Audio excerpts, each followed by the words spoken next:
Assalamualaikum warahmatullahi wabarakatuh. Berjumpa lagi dengan saya ya.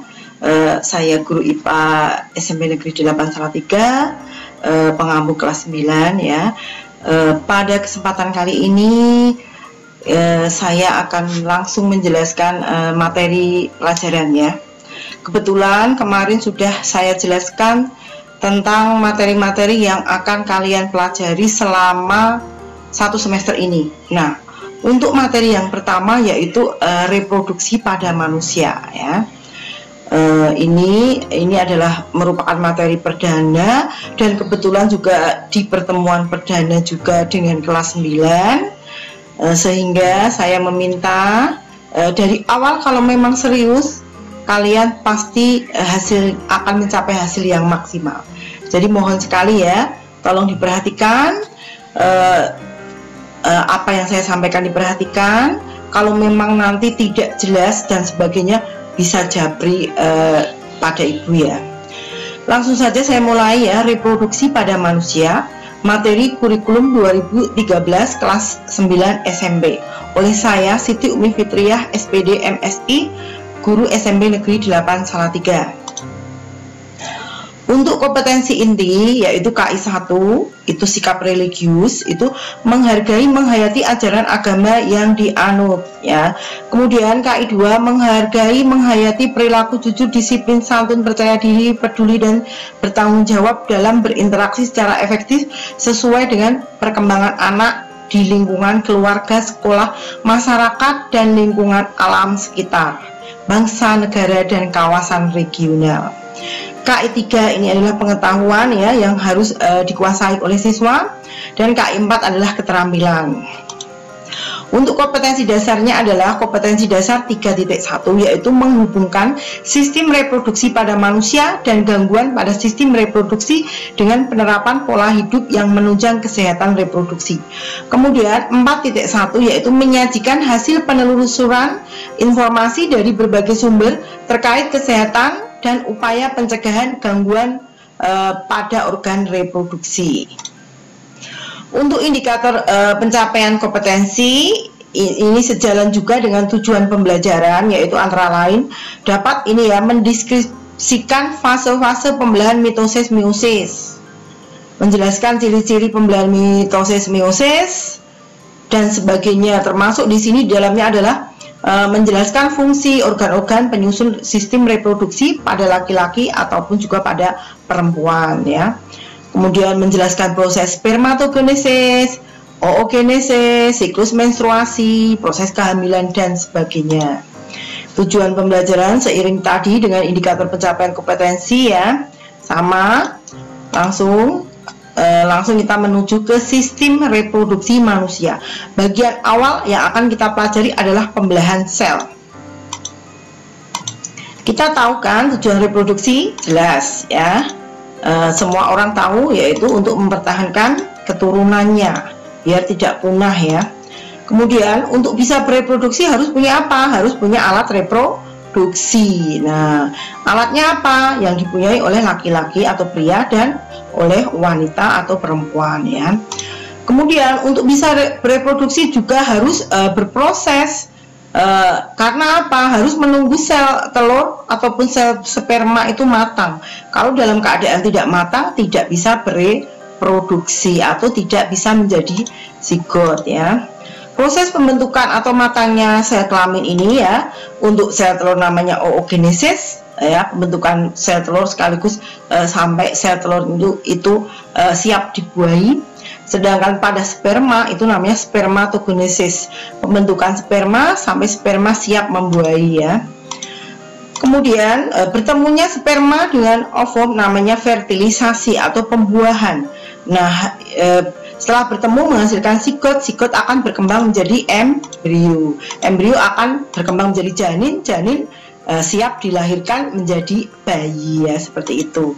Dan untuk bisa menjadi bayi ini banyak sekali hormon yang berpengaruh, ada estrogen, progesteron, LH ya, FSH dan sebagainya. Nah, ada satu lagi PMS, premenstruasi syndrome. Nah, nanti akan kita bahas lebih jauh ya. Sekarang kita mulai saja bagian yang pertama, yaitu pembelahan. Untuk pembelahan sendiri kita tahu ada dua, mitosis dan meiosis. Mitosis terjadi pada sel tubuh, ya, sel tubuh dari ujung rambut sampai ujung kaki, ya, kecuali sel kelamin itu pembelahannya mitosis. Ya, cirinya apa? Hanya mengalami satu kali pembelahan, menghasilkan dua sel baru, dari satu menjadi dua. Jumlah kromosom yang pada masing-masing sel anak sama dengan jumlah kromosom sel induk. Ya, sel tubuh memang kromosom yang dihasilkannya itu setelah membelah sama dengan kromosom yang membelah, yang membelah menjadi dua itu tadi, ya. Kemudian meiosis. Lah, meiosis hanya terjadi pada sel kelamin. Nah, ini cirinya mengalami dua kali pembelahan secara berturut-turut, sehingga apa? Menghasilkan 4 sel baru atau 4 individu baru, ya. Kalau sperma juga menjadi 4, sel telur juga menjadi 4. Jumlah kromosom pada masing-masing sel anak separuh atau setengahnya dari jumlah kromosom sel induk itu, ya. Kalau meiosis, jadi dari dua ini tolong kalian perhatikan perbedaannya ada di mana, ya. Yang jelas tempat terjadinya, jumlah anakan, pembelahannya, ya, yang satu kali, yang satu 2 kali, anak yang dihasilkan, yang mitosis 2, yang meiosis 4, dan kromosom yang dihasilkannya kalau mitosis itu sama, kalau meiosis separuhnya. Tolong dihafalkan, ya. Kemudian nih fase atau tahap-tahap pembelahan sel. Yang pertama yaitu interfase, fase istirahat. Pada fase ini kromosom di dalam inti sel akan mengalami duplikasi atau digandakan. Kemudian profase, ya, kromosom tampak dan selubung inti mulai menghilang. Metafase, kromosom menempatkan diri di bidang ekuator atau tengah-tengah dan berpasangan dan selubung inti sudah tidak ada. Pada fase ini berpasangan kromosom memisah tertarik ke arah kutub-kutub yang berlawanan nih. Ya, satunya ke atas, satunya ke bawah. Nanti diikuti dengan memisahnya cairan sel ini, ya. Kemudian ini telofase. Pada fase ini selubung inti muncul kembali dan sel membelah menjadi 2 sel baru, lah, seperti ini. Nah, untuk lebih jelasnya di sini juga dijelaskan lagi ini pada fase mitosis, ya. Dari gambarnya saja jelas. Ini, ya, benang-benang kromatin ini siap membelah menuju ke kutub masing-masing. Nah, membelah jadi 2 seperti itu, ya. Bisa dipelajari lebih lanjut atau dilihat lebih lanjut. Kemudian proses pembentukan sel kelamin, ya. Ini contohnya. Ini adalah pada sperma, dilihat dari 2, ya. Mengalami pembelahan yang pertama menjadi 2, kemudian masing-masing 2 ini membelah lagi menjadi 4, ya. Satunya 2 jadi 4. Namanya pembelahan meiosis. Dilihat menghasilkan 4 sperma yang fertil atau subur. Beda dengan sel telur atau oogenesis. 1 membelah jadi 2, kemudian membelah lagi jadi 2 lagi menjadi 4. Tapi yang bisa dibuahi hanya 1, yang 3 menjadi polosit atau kembali menjadi cadangan makanan. Nah, untuk gambar lebih jelasnya ini, ya. Ini 1, anaknya menjadi 4, semuanya subur. Ini 1 membelah 2 kali, akhirnya menjadi 4, tapi yang besar hanya 1, yang fertil. Yang 3 ini itu steril atau mandul, ya. Sehingga yang bisa dibuahi hanya 1. Nah, untuk penjelasan lebih jelasnya lagi ini, ya. Spermatogenesis itu apa? Sel induk sperma dinamakan spermatogonium. Sebelum membelah, spermatogonium akan mengalami duplikasi kromosom yang disebut dengan spermatosit primer. Spermatosit primer akan membelah menjadi 2 sel dan kedua sel itu dinamakan spermatosit sekunder. Kedua spermatosit sekunder akan membelah lagi menjadi 4 spermatid. Keempat spermatid akhirnya akan berdiferensiasi menjadi spermatozoa atau sperma. Nah, keterangannya sel induk atau spermatogonium dihasilkan dalam jumlah yang banyak di dalam testis, ya, karena menghasilkan 4 sel, satunya 4 sel pada jumlahnya itu jutaan, sehingga apa? Hampir semua sel sperma itu hidup, ya. Kemudian ini oogenesis, sel induk ovum dinamakan oogonium. Sebelum membelah, oogonium akan mengalami duplikasi kromosom dan disebut oosit primer. Jadi mirip kalau tadi spermatosit primer, ini oosit primer. Oosit primer akan membelah menghasilkan satu oosit sekunder dan satu sel polosit. Oosit sekunder membelah lagi menghasilkan satu ootit dan satu sel polosit, sedangkan sel polosit membelah menghasilkan dua sel polosit, sehingga dihasilkan satu sel ootit dan tiga sel polosit. Ootit inilah yang fertil atau subur, sedangkan tiga sel polosit inilah yang steril. Sel ootit berdiferensiasi menjadi satu ovum, dan satu ovum inilah yang bisa dibuahi oleh sperma, ya, seperti itu. Untuk lebih jelasnya di sini bisa digambarkan, ya. Nih, spermatogonium, ya, menjadi spermatosit primer. Membelah jadi dua menjadi spermatosit sekunder. Masing-masing dua ini membelah lagi menjadi dua sehingga menjadi 4 menjadi spermatid. Nah, masing-masing berkembang menjadi sperma. Sperma dengan ciri punya ekor sehingga bisa bergerak, bisa membuahi sel telur. Kemudian untuk sel telur pun juga sama, ya, satu sel telur berubah menjadi oosit primer. Kemudian masing-masing oosit menjadi oosit sekunder kan membelah menjadi dua oosit sekunder. Masing-masing oosit sekunder membelah menjadi dua ootit, ya. Tetapi di akhirnya yang fertil hanya satu, yang biasa kita sebut ovum. Sedangkan yang tiga adalah polosit. Ini nanti kembali akan diserap tubuh, ya, karena memang dia steril atau mandul. Nah, untuk pada materi ini tujuan reproduksi jelas, yaitu apa? Proses untuk menciptakan kehidupan baru atau mempertahankan jenisnya atau menambah jumlah populasi, ya. Itulah yang tujuan dari reproduksi. Nah, organ reproduksi pria itu antara lain, ini sekilas saja, ya. Ini bukan tabu karena ini adalah materi pelajaran. Apalagi materi biologi itu yang kita pelajari adalah tubuh kita, mulai dari pencernaan, pernafasan, semua peredaran darah, termasuk ini, ya, materi reproduksi ini juga tubuh kita yang kita pelajari, sehingga kita lebih paham dengan apa yang ada di proses dalam tubuh kita.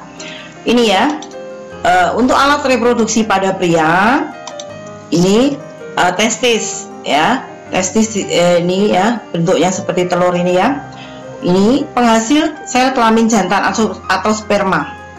Testis terletak di dalam skrotum yang berfungsi mengatur suhu temperatur testis agar sesuai untuk pembentukan sperma. Kemudian vas deferens, ya. Nanti ada gambar yang lebih jelas lagi. Yang jelas kita bahas dulu fungsinya, ya. Sebagai saluran sperma, yaitu berfungsi sebagai saluran sperma menuju ke alat kopulasi atau penis. Kemudian penis sendiri menyalurkan sel kelamin jantan atau sperma ke dalam alat kelamin betina. Kemudian penis tersusun dari jaringan otot, jaringan spons, pembuluh darah, dan jaringan saraf. Kemudian tubulus seminiferus, saluran halus di dalam testis tempat terdapat sel induk spermatozoa atau spermatogonium. Vas deferens, ya, vas efferens, saluran yang menyalurkan sperma dari testis ke epididymis. Epididymis yaitu tempat penyimpanan dan pematangan sperma. Uretra, saluran dari kandung kemih yang berhubungan dengan vas deferens, dipisah dengan adanya katup. Nah, gambar lebih jelasnya ini. Satu, penis, ya. Penis ini, kemudian ini dua kelenjar, ya. 3 uretra, jalannya air seni. Kemudian 4 itu vas deferens, ya, vas deferens ini. Kemudian 5 epididymis, ini, ya, sebagai bantalan dari testis. Kemudian 6 otomatis ini yang membulat ini, ya, testis. Kemudian ini dilindungi oleh pelindung namanya skrotum, nomor 7. Terus nomor 8 adalah kelenjar prostat, kelenjar yang memberi makan sperma. Kemudian ini 9 adalah vesicula seminalis atau kantung sperma. Iya, betul, ya, kantung sperma letaknya di bawah kandung, kalau di gambar ini adalah di bawah kandung kemih. Kemudian nomor 10 ini adalah kandung kemih atau kandung kencing, ya. Itu. Kemudian organ reproduksi wanita, ya. ini juga sama seperti pada pria tadi ya, langsung kita bahas dulu aja ya. Yaitu yang pertama, ovarium atau indung telur berfungsi menghasilkan sel telur atau ovum. Terletak di sisi kanan dan kiri uterus. Ukuran kurang lebih sebesar buah anggur. Jadi ini uterus atau rahim, nih ya. Nih ovarium bentuknya di sini kanan dan kiri ya. Kemudian oviduct atau saluran telur, ini yang seperti ini ya, tangan ini ya. Berfungsi sebagai saluran yang dilalui sel telur atau ovum dalam perjalanan dari indung telur menuju rahim dan berfungsi sebagai tempat terjadinya pembuahan atau fertilisasi. Kemudian ini tiga, ini uterus atau rahim, ini ya yang tempat untuk ini, atau ini yang gambar yang jelas saja, ini rahim, itu tempat tumbuh dan berkembangnya embrio sampai menjadi bayi ya. Kemudian vagina, lebih ke bawah vagina, berfungsi sebagai lubang atau keluarnya janin pada proses kelahiran atau jalannya lahir bayi ya. Kemudian kalau pada wanita hamil ada tambahannya, yaitu ada plasenta yang menyekat aliran darah induk dan menyerap zat-zat yang dibawa darah induk. Tali pusat menyalurkan zat dari plasenta ke embrio dan sisa metabolisme dari embrio ke plasenta. Ada juga amnion atau cairan ketuban, yaitu melindungi embrio dari guncangan dan di dalamnya ada cairan atau kantung amnion ya. Ada selaput yang biasa disebut kantung amnion. Nah, untuk lebih jelasnya organ reproduksi wanita itu seperti ini ya. Ini ada ovarium ya, ada gambarnya ya. Nih ovarium.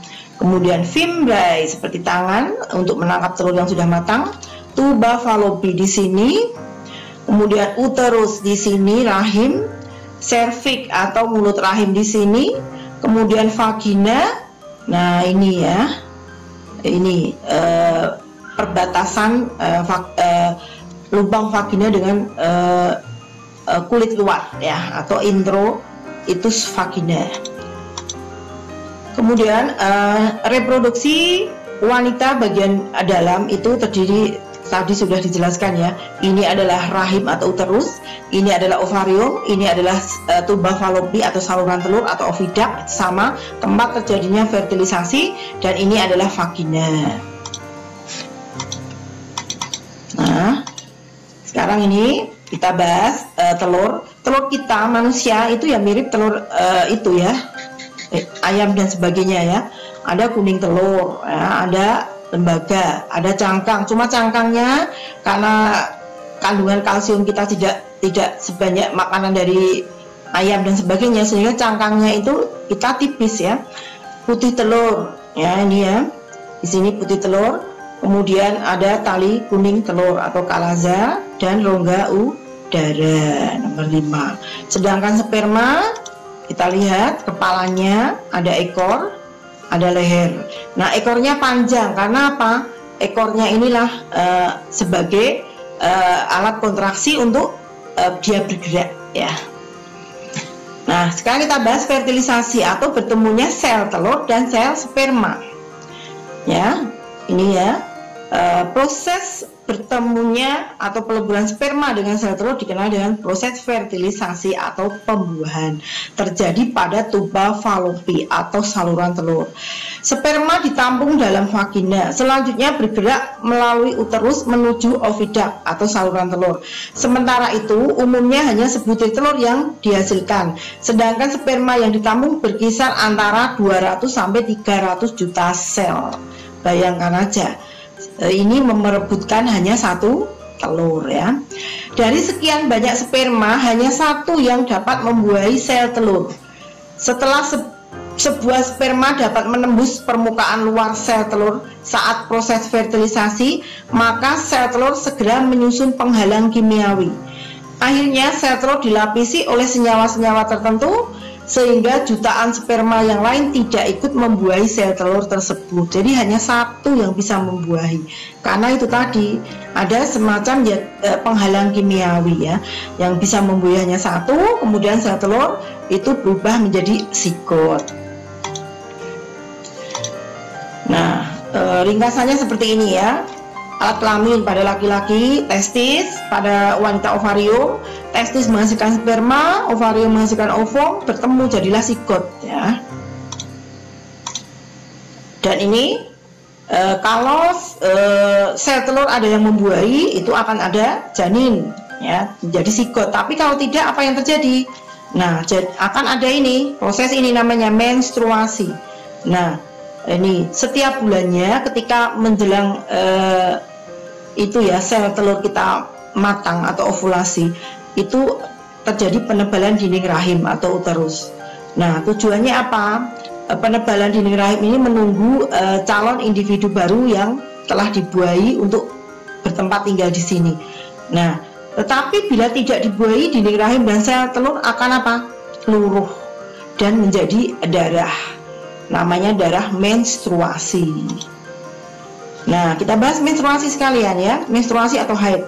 Pengeluaran darah melalui vagina setiap bulan yang berlangsung selama kurang lebih 3-7 hari.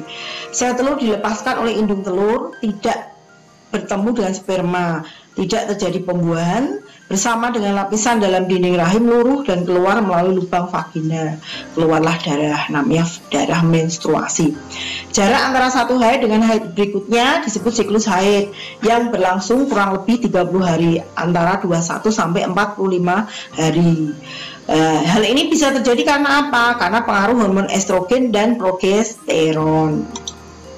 Nah, siklus menstruasi kita bahas sekalian.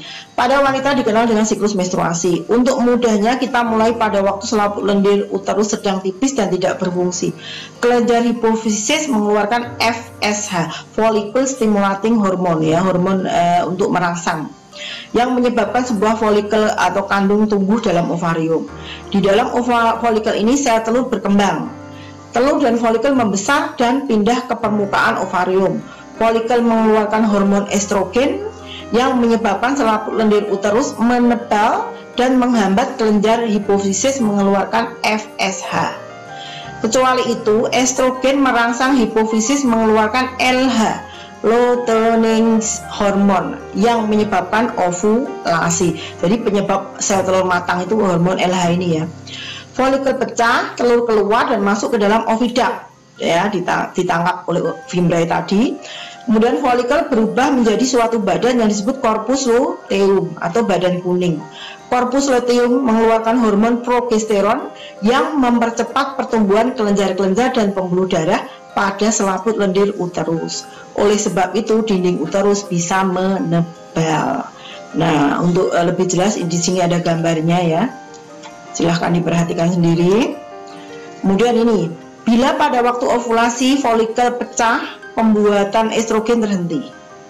Jika telurnya tidak dibuahi, maka estrogen di dalam darah tidak cukup lagi untuk merangsang hipofisis membentuk LH. Corpus luteum berhenti membentuk progesteron, dan tanpa progesteron, selaput lendir yang menebal tidak dapat lagi dipertahankan, rusak dan luruh. Peluruhan selaput lendir uterus dan terjadinya pendarahan yang keluar melalui vagina inilah yang disebut menstruasi. Sementara itu, penurunan konsentrasi estrogen dan progesteron di dalam darah mempengaruhi sistem saraf. Melalui sistem saraf ini, pengeluaran neurohormon dari hipotalamus meningkat. Hal ini menyebabkan hipofisis mengeluarkan FSH, follicle stimulating hormone, dan siklus haid ya dimulai lagi. Dan seperti itu setiap bulan ya, karena satu bulan kita mengeluarkan menstruasi atau luruhnya telur hanya satu kali ya. Nah, untuk lebih jelasnya di sini ada dibuat diagramnya ya.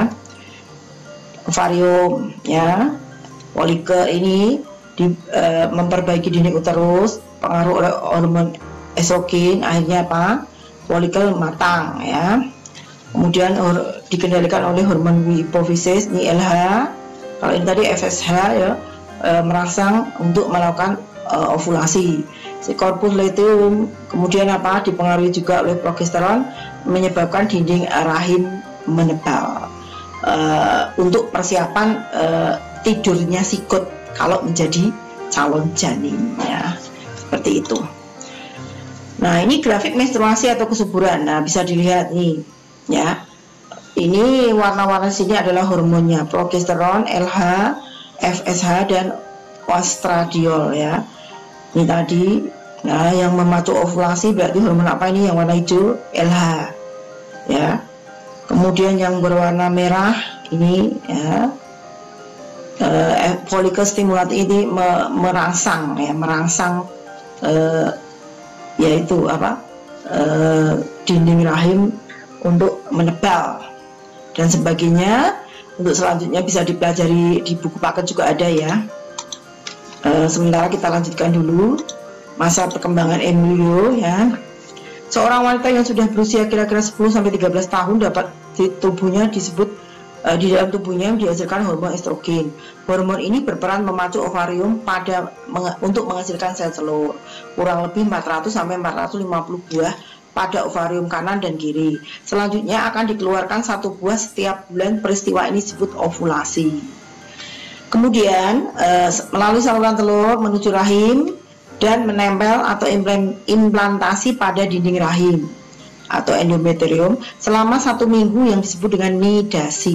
Wanita yang dalam kondisi ini disebut masa subur atau masa fertil.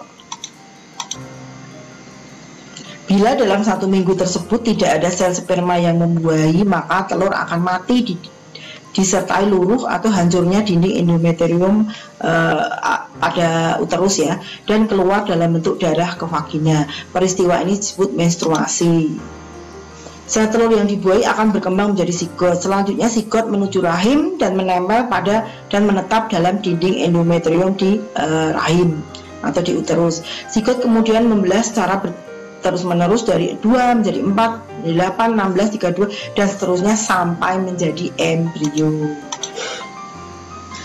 Nah, kita masuk ke perkembangan manusia.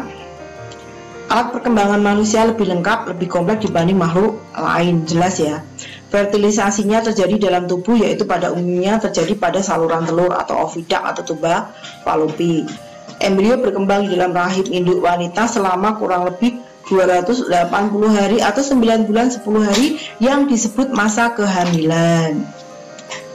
Tahap perkembangan embrio dalam rahim seperti pada gambar ini ya, yaitu ini ya, ini week per minggu ya, bisa dilihat sendiri perkembangannya ya. Jadi nggak berbentuk manusia, nih sudah berbentuk manusia, bahkan siap dilahirkan ya. Nah, untuk perkembangannya sendiri ini ada tahap-tahapnya ya. Tahap morula ya, dengan ciri seperti ini, seperti berbentuk buah anggur. Tahap blastula, nah ini sudah mulai seperti bola ini. Kemudian tahap gastrula dari kata gastrum artinya rongga, sudah mulai melengkung membentuk rongga ya, seperti itu. Masih kelanjutannya minggu ke-6, jantung mulai memompa darah, ujung-ujung anggota tubuh mulai terlihat ya. Jadi minggu ke-6 itu sudah ibaratnya sudah terbentuk manusia ya, jantungnya sudah mulai itu berfungsi. Minggu ke-8 ini dan minggu ke-12 nih, beratnya sekitar 6 gram tapi sudah membentuk wujud manusia. Minggu ke-16 panjang janin baru masih 16 cm. Nah nih, detak jantung janin bisa didengarkan dengan menggunakan alat dropper ya. Minggu ke-20 ini mulai memiliki pola tidur secara teratur dan plasenta mulai memanjang dengan ukuran yang relatif, bisa dilihat dengan gambarnya. Kemudian minggu ke-24 ini sudah mulai membesar lagi ya, 700 sampai 800 gram. Ibu juga sudah mulai merasakan saat janin terjaga ya. Kemudian ini minggu ke-28, nah ini banyak kerutan, ukuran janin 2/3 dari ukuran bayi saat lahir, jadi udah besar. Volume cairan air ketuban mulai berkurang untuk memberi ruang pada perkembangan janin. Minggu yang ke-32, apa yang terjadi ini, ibu mulai merasa lelah dan tidak nyaman. Tidur sering terganggu karena aktivitas janin dalam perut. Bayangkan saja ya, sebagai seorang ibu yang mengandung. Makanya kalian harus berbakti pada ibumu ya. Minggu ke-36 dilihat ya. Menjelang kelahiran posisi janin menurun masuk ke dalam panggul ibu, jadi kepalanya sudah di bawah. Frekuensi buang air kecil meningkat, bahkan kalau tadinya 30 menit ini 15 menit sekali harus kencing ya, harus mengeluarkan cairan. Untuk minggu yang ke-36 yaitu menjelang kelahiran, posisi janin menurun masuk ke dalam panggul ibu. Frekuensi buang air kecil meningkat karena apa? Rahim menekan kandung kemih, jadi keinginan untuk pipis itu selalu ada. Kemudian ibu bisa mengurangi tekanan pada kandung kemih dengan cara tidur miring. Sebelum kelahiran kontraksi akan semakin sering ya, ini ya posisi kepalanya sudah di bawah. Nah, saatnya menuju ke kelahiran ya. Pra kelahiran, turunnya kepala bayi ke arah panggul yang disebut dengan pembukaan. Pembukaan terjadi antara beberapa hari sampai beberapa minggu sebelum kelahiran, tergantung sudah berapa kali melahirkan. Kemudian awal kelahiran, pada tahap ini uterus mengalami kontraksi yang teratur dengan intensitas sedang sampai keras. Selama kontraksi kandung ketuban sewaktu-waktu bisa pecah. Jadi tetap harus di bawah penjagaan bidan ataupun dokter ya, atau tenaga medis. Kemudian fase transisi, ketika persalinan berlanjut, leher rahim berdilatasi atau bertambah lebar, memudahkan janin memasuki saluran lahir atau memasuki saluran vagina. Fase turun, yaitu pada kelahiran yang normal, kepala keluar terlebih dahulu. Sebuah episiotomi mungkin diperlukan untuk melebarkan liang vagina atau liang bagian vagina itu kayak dirobek gitu ya, untuk biar lubangnya itu lebih lebar sehingga kepala bayinya mudah keluar. Kemudian kelahiran, setelah kepala keluar, bayi diputar untuk menuntaskan kelahiran. Sesudah lahir, tali pusar dipotong untuk memisahkan bayi dari plasenta. Nah ini ya, ini sambil dibantu ya, kepalanya dipegangi. Ini tali pusarnya dipotong untuk memisahkan bayi dari plasenta. Kemudian nih, uterus akan berkontraksi kuat beberapa kali untuk mendorong plasenta keluar. Dokter atau perawat mungkin akan memberikan pijatan pada perut untuk mempercepat lepasnya plasenta. Plasenta keluar dengan tali pusar masih melekat. Dokter atau perawat akan memeriksa apakah plasenta sudah keluar semua ya. Ini proses kelahiran bayi ya. Ini plasenta. Nah, kemudian ini sekalian kami jelaskan beberapa kemungkinan bayi kembar ya. Yang pertama, pada beberapa kasus 2 sel telur dapat dihasilkan dari ovarium secara bersamaan. Jika kedua sel telur tersebut dibuahi dan keduanya tumbuh, akan lahir bayi kembar. Bila 2 sel telur yang berbeda dibuahi oleh 2 sperma yang berbeda pula, maka bayi yang lahir disebut kembar normal atau fraternal ya. Bayi kembar fraternal jenis kelaminnya bisa sama, bisa pula berbeda. Golongan darahnya bisa sama, bisa pula berbeda dan tidak selalu memiliki sifat dan wajah yang sama ya. Karena apa ini? Berasal dari ini oleh 2 sperma yang berbeda ya. Kemudian pada kasus bayi kembar yang lain, yaitu sebuah sel telur dapat membelah menjadi 2 sesaat setelah dibuahi dalam bentuk sigot ya. Selanjutnya masing-masing sigot tumbuh membentuk embrio. Karena bayi yang dilahirkan berasal dari 1 sel telur dan 1 sperma, maka disebut kembar identik. Kedua bayi itu jenis kelaminnya sama, golongan darahnya sama, dan memiliki sifat dan wajah yang sama pula, atau disebut kembar identik, berasal dari 1 telur ya dan 1 sperma. Pada kasus lain, sigot yang terbelah tidak terpisah tetapi masih berlekatan, dan keduanya tumbuh menjadi embrio, sehingga bayi yang lahir akan tampak bagian dari tubuhnya saling berlekatan, maka disebut kembar dempet atau kembar siam. Kedua bayi itu jenis kelaminnya bisa sama, bisa berbeda ya. Golongan darahnya biasanya sama kalau dempet seperti ini ya, karena dari 1 sel telur 1 sperma ya. Otomatis jenis kelaminnya juga sama ya, gitu ya. Ternyata udah habis ya. Demikian tadi penjelasan mengenai sistem reproduksi secara singkat ya. sistem reproduksi ini merupakan bab pertama di semester ini ya. Nanti akan kita lanjutkan ke bab-bab selanjutnya. Untuk pada pertemuan bab 1 sistem reproduksi ini saya akhiri sampai di sini dulu ya. Nanti kalau ingin bertanya atau tidak jelas bisa japri lewat WA dengan Ibu dan sebagainya. Karena apa? Karena sekarang masih pembelajaran daring. Kalau tatap muka tinggal saya jelaskan, kita lebih enak ya. Jadi tolong kalau memang tidak jelas dan sebagainya, japri. Dan jangan lupa buku paketnya juga dibaca ya. Buku paketnya juga dibaca sehingga kalian dalam mempelajari materi itu semakin mantap ya. Demikian saya akhiri dulu ya. Mohon maaf jika apa yang saya sampaikan banyak yang salah-salah kata. Kami mohon undur diri. Assalamualaikum warahmatullahi wabarakatuh. Terima kasih.